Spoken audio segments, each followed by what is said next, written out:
महाराज वर्तंतु कौत्स से कहे मुझे 14 करोड़ सोने की मुद्रा चाहिए। गुरु परीक्षा लेता है। गुरु परीक्षा की घड़ी में ऐसा सामने आता है कि परीक्षा लेने के लिए तत्पर।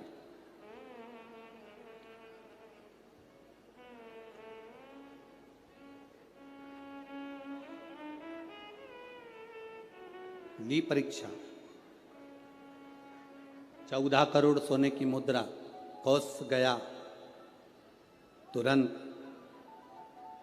राजा रघु के पास में। राजा रघु से कहा महाराज 14 करोड़ सोने की मुद्रा मेरे गुरु जी को देना है, मैं ब्राह्मण का बालक हूं, आप दे दो। राजा रघु ने कहा 14 करोड़ सोने की मुद्रा देने के लिए मना नहीं, पर मैंने अभी यज्ञ करा था, उस यज्ञ में मैंने सोने की मुद्रा सब संतों को ब्राह्मण जन को बांटी है। मेरे पास में इतनी मुद्रा नहीं, थोड़ी बहुत निकल जाएगी, 1 करोड़ दे दूंगा, 14 करोड़ कहां से लाऊं।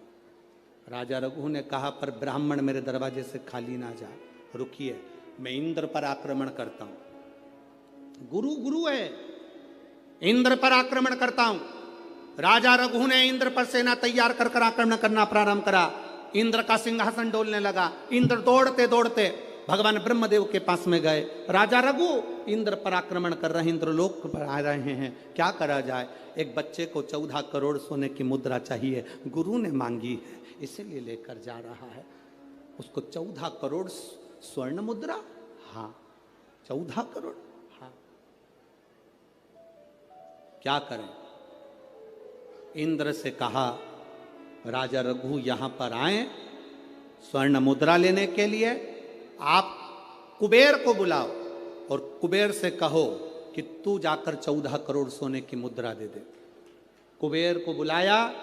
कुबेर शमी का एक पत्ता तोड़ा। शमी का एक पत्ता कुबेर ने तोड़ा और पृथ्वी पर आकर शमी के पत्ते को तोड़कर कोस को दे दिया। कोस ये शमी का पत्ता ले। कोस ने कहा मुझे 14 करोड़ स्वर्ण मुद्रा चाहिए, ये पत्ते का क्या करूंगा। 14 करोड़ मुझे स्वर्ण मुद्रा चाहिए, इस पत्ते का क्या करूंगा।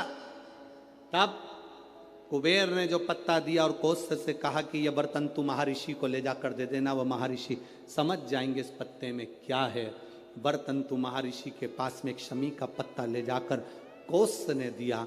कोस ने जैसे ही दिया, बर्तंतु ने उस पत्ते को अपने सिर से लगा लिया और जान गया ये मेरे महादेव का शमी का पत्र है। एक पत्ते में 14 करोड़ सोने की मुद्रा का फल होता है। 14 करोड़ सोने की मुद्रा का फल एक शमी के पत्ते में होता है। तुरंत बर्तंतु महर्षि ने शंकर की आराधना कर कर शिव जी से हाथ जोड़कर प्रार्थना करी, बाबा प्रकट हो।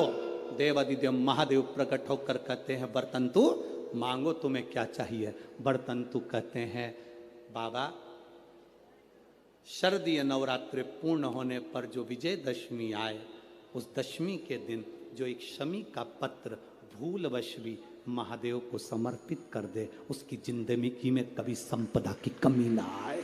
एक शमी का पत्र, एक शमी का पत्ता 14 करोड़ सोने की मुद्रा से प्रबल हो जाता है। एक शमी का पत्र। आज भी कई जगह पर विजयदशमी के दिन, कई स्थानों पर विजयदशमी के दिन शमी के पत्ते का लेन देन होता है।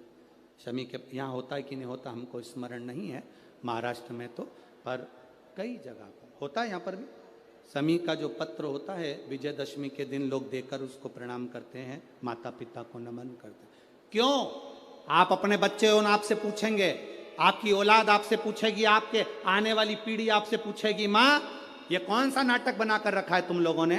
शमी का पत्ता दे, शमी का पत्ता ले, मिलने जाओ तो शमी का पत्ता। शमी का पत्ता क्यों लिया दिया जाता है? बच्चे पूछेंगे, आज की पीढ़ी बहुत प्रश्न करती है, उसको उत्तर देना पड़ेगा कि एक पत्ते में 14 करोड़ स्वर्ण मुद्रा का फल होता है। एक शमी के पत्र में आज के बच्चे जो प्रश्न करेंगे उसका उत्तर देने के लिए तुम्हें तैयार रहना पड़ेगा। उस उत्तर को तुम्हें देना पड़ेगा कि ये शमी का पत्र विजयदशमी पर क्यों लेन देन किया जाता है, शमी का पत्र क्यों शिव के मंदिर में जाता है, शमी के पत्र की मूलता क्यों होती है, इसको समझाना। एक शमी पत्र में वो फल है।